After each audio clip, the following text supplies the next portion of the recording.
বন্ধুরা, কল্পনা করুন এমন এক শহর যার প্রাসাদ ছিল সোনায় মোড়ানো, স্তম্ভগুলো আকাশচুম্বী, আর সেই শহর হঠাৎ একদিন মাটি থেকে হারিয়ে গেল। হ্যাঁ, ঠিকই শুনেছেন, কোরআনে এই শহরের নাম ইরাম শহর, এক ধ্বংস হয়ে যাওয়া সভ্যতা যার বর্ণনা পাওয়া যায় সূরা ফজরে।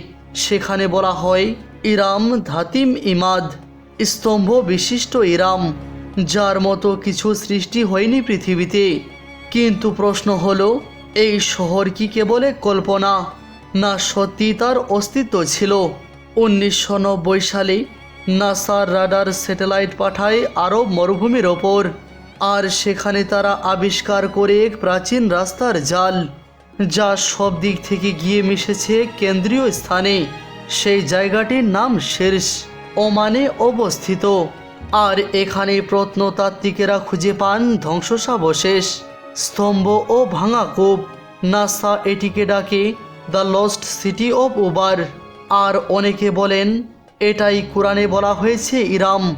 তবে নাসা কখনোই বলেনি তারা কোরআনের আয়াত দেখে শহর খুঁজেছে। তবুও যেখানে কোরআনের বর্ণনা বাস্তবের সাথে মিলে যাচ্ছে, তা অবাক করে বিজ্ঞানীদেরকেও।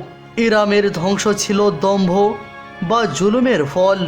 এটা শুধুই একটি ইতিহাস নয়, একটা সতর্কতা। যারা আল্লাহকে ভুলে যায় তাদের শেষ হয়ে ধ্বংসের মধ্যে দিয়ে। বন্ধুরা, আপনি কি মনে করেন ইরাম সত্যি খুঁজে পাওয়া গেছে? কমেন্টে লিখে জানান। ভিডিওটি ভালো লাগলে লাইক দিন, আর আমাদের চ্যানেলটি সাবস্ক্রাইব করতে ভুলবেন না।